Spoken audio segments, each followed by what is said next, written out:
Hey guys, it's Epic here, and I had an idea for a cool video I wanted to do because there's only 6 races, I'm pretty sure, till the chase begins in the NASCAR Cup Series, essentially. But of course, in all 3 series, it's eventually going to happen. The chase with the 16 driver reseeding, just like the old days, it's all we wanted. It's going to be the first time since 2013 that we had some sort of iteration of the chase. From 2014 to 2025, we had a painful 11-year period of the win and you're in playoff format, where you had the round of 16, then the round of 12 after 3 races, the round of 8 after the next 3, and then the championship 4 in the final race. It sucked, that format. We had to deal with it for just over a decade, but luckily it's back. Well, I mean, it's not perfect, but it's better than whatever the heck we had. But since that chase is close to starting in the Cup Series, with the bubble fight intensifying after the last race at Atlanta, I decided that I was going to do something different today. I decided today I was going to go on the internet and do something a little bit fun with you guys. Today we're going to go on Tier Maker and rank the NASCAR chase iterations that ran for 10 seasons before the win and you're in format, all the way from the original chase in 2004 to 2013. So if we look on this tier list here, we got 5 tiers. You got legendary chases, solid chases, mid chases, below average chases, and chases that were pure ass. And then we got the 10 here, and I'm pretty sure you could tell just by who's in the seating and like the pictures in the back exactly who's in this chase. So I guess let's just get right into it, And right away, we start off with a banger, the 2004 inaugural series chase. This was over 20 years ago, believe it or not. And this chase is amazing. To be fair though, this chase isn't complete if you don't include the cutoff Richmond race before it actually began, where Jeremy Mayfield had to win his way in by winning that race at Richmond. Casey Kane getting wrecked and running like crap all day, and just other drivers struggling, like Bobby Labonte running out a few on the last lap. Dale Jarrett was running horrible. McMurray with the battery issue. Kevin Harvick also running pretty bad. Jeremy Mayfield jumping in. Ryan Newman holding that last spot. And then again, it's the first iteration of the chase, and this chase automatically became a classic. Kurt Busch bursted out of the gate and just took the points lead, kept getting top 5s and top 10s in the first few races, but everyone else was just jumping around. Johnson kept wrecking. Gordon was up front. What's his name? Stewart was there, and a couple other drivers. In fact, the drivers here were Dale Jr., Matt Kenseth, Stewart, Elliott Sadler, Kurt Busch, Mark Martin, Jeremy Mayfield, Jimmy Johnson, Ryan Newman, and Jeff Gordon. All these drivers were just jockeying for position the whole time while Kurt held steady. You had the drama too, like Kurt Busch struggling toward the mid-portion, Dale Jr. taking the points lead before actually getting his points lead rescinded because he swore on national television after winning Talladega, and then losing his championship hopes practically from wrecking at Atlanta, which had Kurt Busch having an engine failure there. It was just all over the place. And then, of course, Homestead 2004. Who can forget that race? So I'm just going to put the 2004 chase in the legendary category. I mean, again, it's not a complete story if you don't include the Richmond race. And without it, honestly, I feel like it doesn't have that much prestige. But still, that Richmond story is a part of it. That is an iconic chase. This is what began it all. An amazing story from the beginning of Jeremy Mayfield winning his way in to Kurt Busch winning the championship despite losing a wheel in the middle of the Homestead race. Now, next here, this is 2007, believe it or not. The 2007 chase was interesting. Consisted of Johnson, Gordon, Boyer, Hamlin, Kurt, Kyle Busch, and a couple other drivers, Carl Edwards and stuff. I can't really see all the... Actually, I can zoom in a little bit, yeah. Truex was here, Kenseth, Jeff Burton was here. And that's another thing in the what's it called? Kevin Harvick was here. That's another thing. Stewart and everyone else. It says Kurt on his fire suit because they can't put the beer logos. But yeah, the 2007 chase wasn't that great. It was honestly pretty solid. Gordon and Johnson pretty much dominated the entire chase just because they dominated the entire season. There wasn't much of an it factor when it came to drama outside of those two. Gordon realistically deserved his championship, but Johnson won those 4 races in a row right before the end, so he just took it away with his 10-win season. I love Johnson, so honestly, I don't mind that. This chase wasn't that bad, though. It was solidly competitive, but it wasn't the greatest chase in the world. It wasn't nowhere near the levels of 2004, and even its Richmond race wasn't that great. I'm going to put the 2007 chase for, I don't really know whether to put it in solid or in mid. So I guess I'm going to put it in solid right now, but that could change. Now the next chase here, we got 2009. This was the 6th iteration of the chase. This is honestly one of the more interesting ones. You got Stewart, Edwards, Biffle, Mark, Johnson, Gordon, Juan Pablo Montoya, believe it or not, Newman, Kane, Kurt Busch, Denny Hamlin, and that dude in the files. This was an interesting chase. The race at Richmond was actually insanely competitive and entertaining, where that dude in the files bested Kyle Busch by, I think, 4 points to make it. And he bumped Matt Kenseth down in the process because Kenseth finished like 25th or something. So that was actually an insane cutoff race.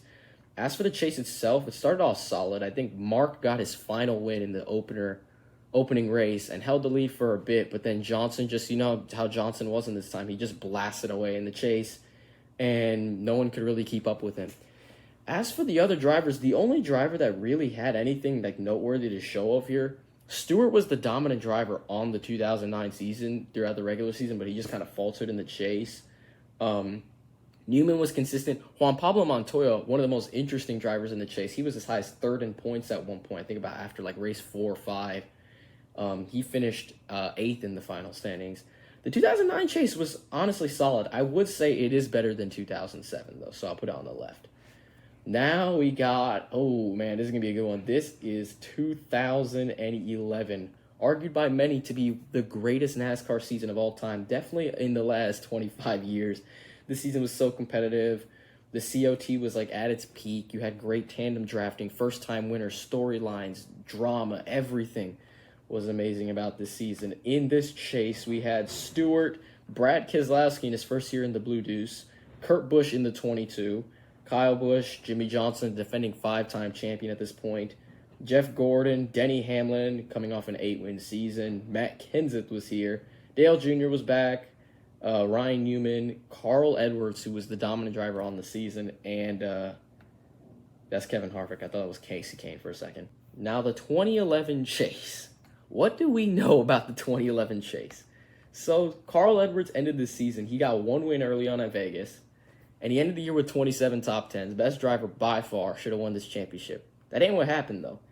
Tony Stewart entered this chase as, I think, one of the lower seeds, like 11th or something. He even said after the Richmond race that he was not good this season, and he's wasting a spot in the chase for someone better. He went on to win 5 of the final 10 races and tied Edwards in points to win this championship. And he won the tiebreaker because he had more wins than Carl, 5-1. So this chase was just insanely competitive all throughout. You had drivers all over the place performing amazing because Johnson was struggling in a hangover year.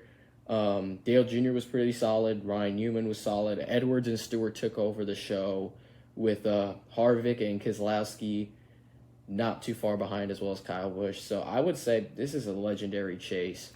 I mean, I don't know if it's better than 2004 though. So we're gonna decide that later. We got 6 more to go here. The next chase here, what is this? Is this the last one? This is 2013. This is the last chase. Now, we got 12 here because they ended up changing the chase. I forgot to mention that before. They changed the chase on iteration 3 times.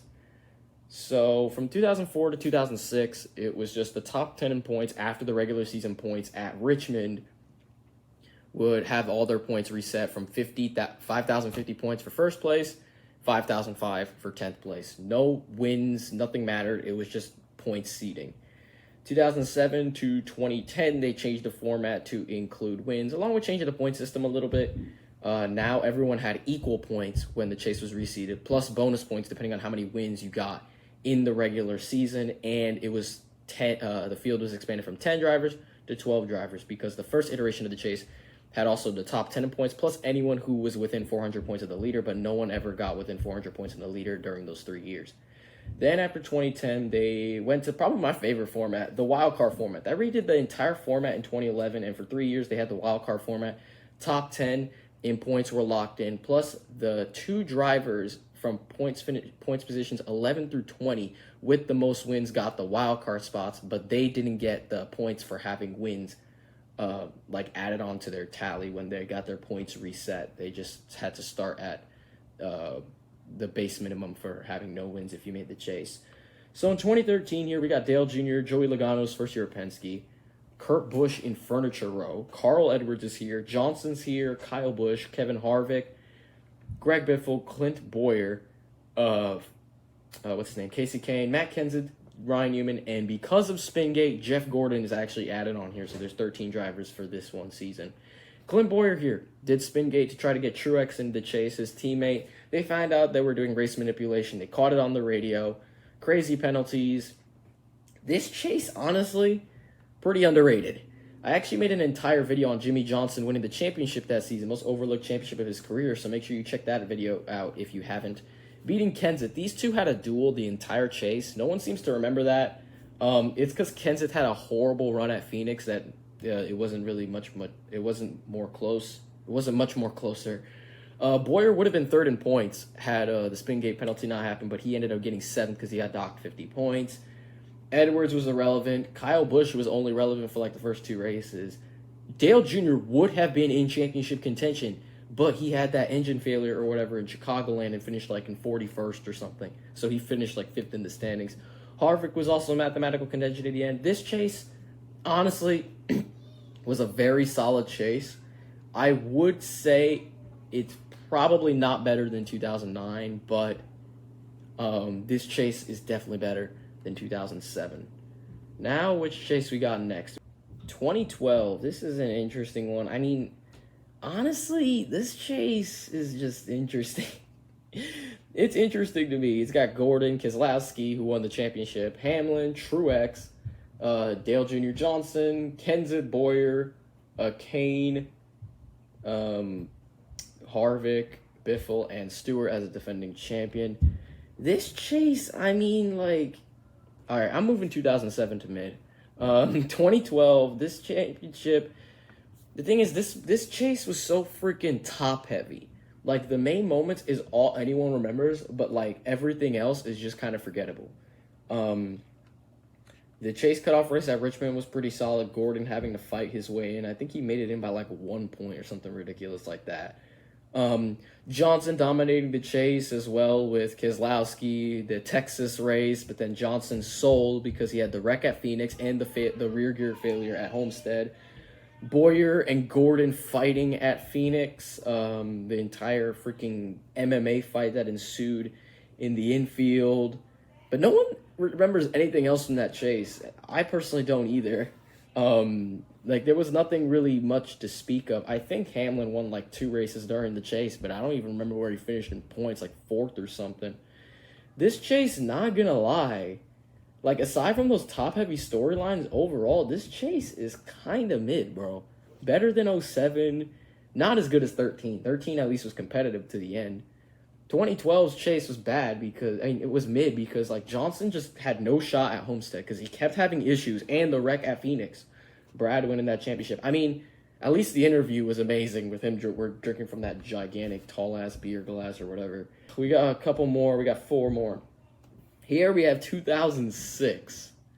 Now, this chase is honestly pretty solid if you ask me.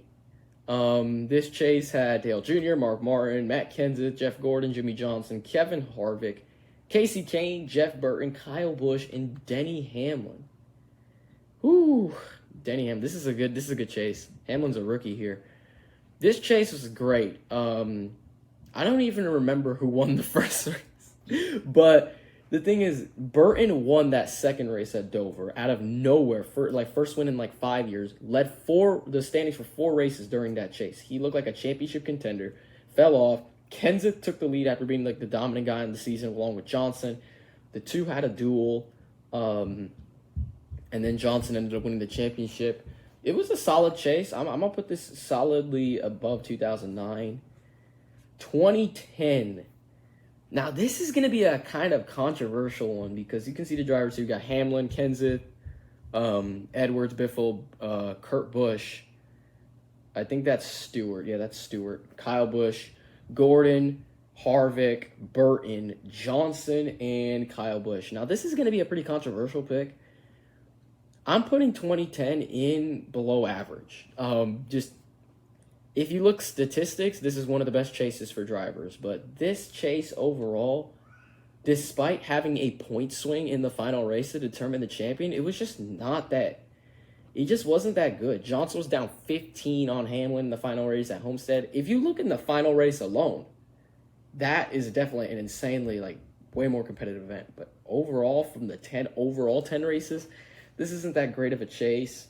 It was just a lot of, what's his name? Hamlin was just pretty much dominating the entire time. Johnson was close behind, as well as Harvick. Harvick, honestly, was actually the deserving champion that year. He had the most top tens. I think he finished third in points, one behind Hamlin or something like that. But this chase was just not.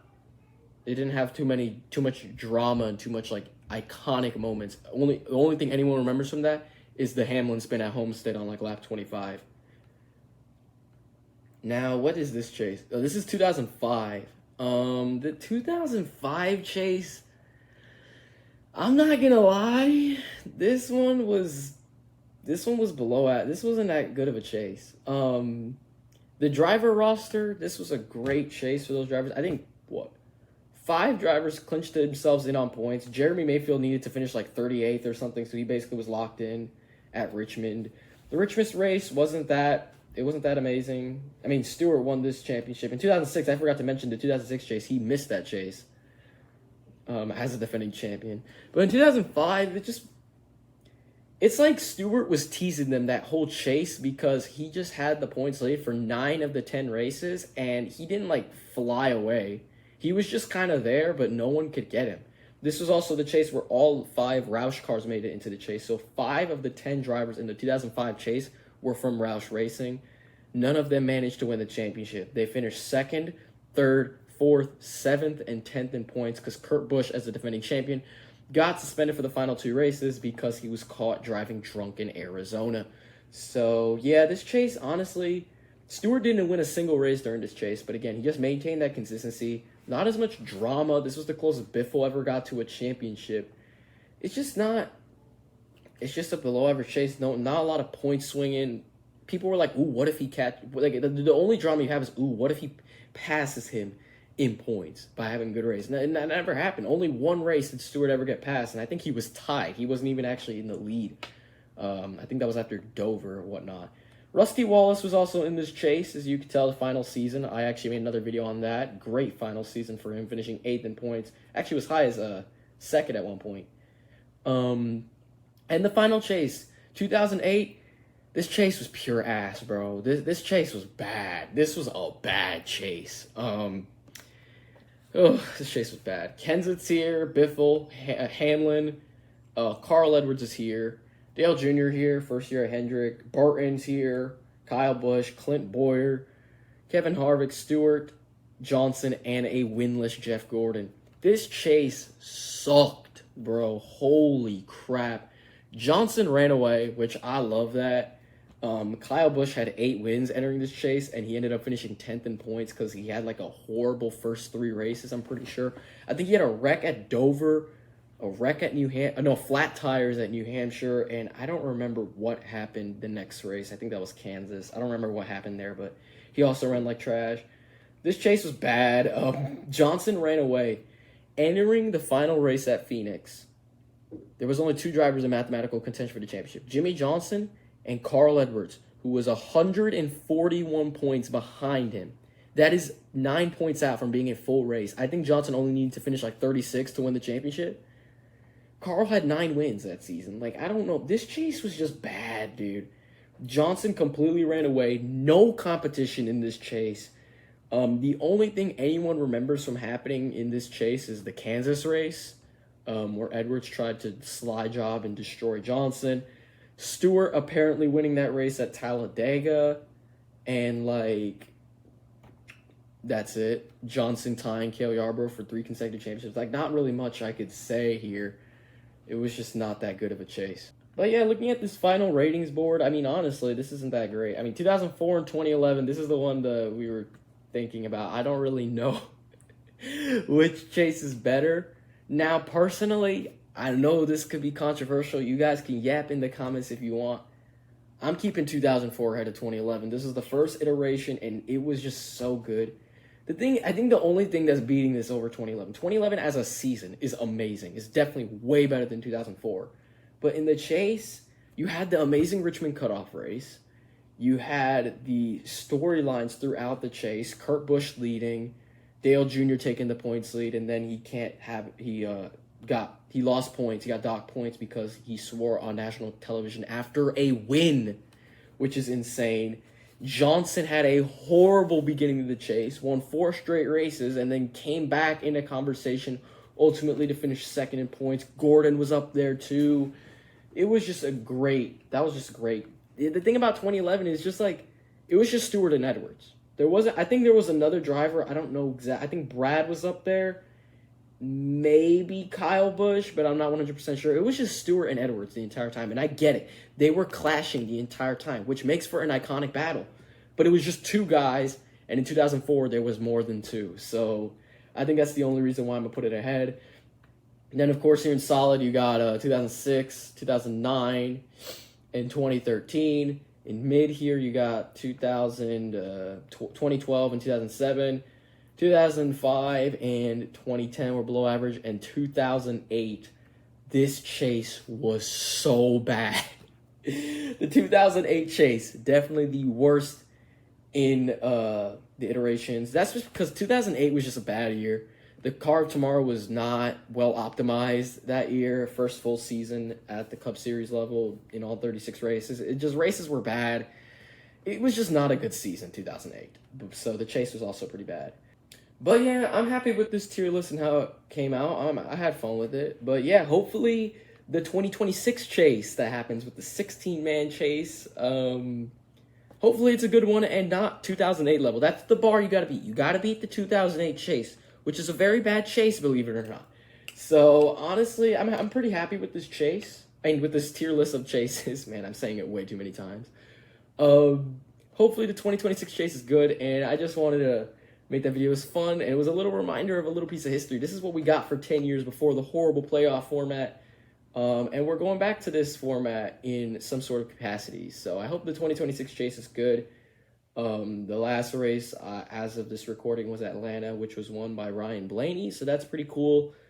There's a lot of consistent drivers in 2026, so I think this is going to be a competitive chase.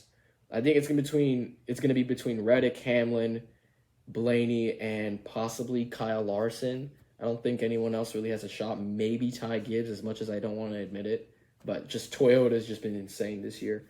But yeah, we'll see what happens then. I hope you enjoyed that. That was me ranking the first 10 iterations of the chase, just as a reminder of what it was like. And if you're a new fan, this is how NASCAR used to be back then. It wasn't, I mean, of course, all of us want the OG season-long points format. But hey, the chase was honestly pretty solid too. And I feel like personally they should have given the wildcard format a little bit more time. But Spingate ruined that, I guess. Anyways, I hope you guys liked this video. I had fun doing it, as I said that many times. Make sure you subscribe to the channel. 95% of my viewers are not subscribed, so I really hope you press the like button, hit the subscribe button, hit the bell button, because it helps me out, and I have a lot of fun making these videos, man, and especially when it comes to the editing side. I hope you guys like this video. Please like, please subscribe, and I'll see you in the next one.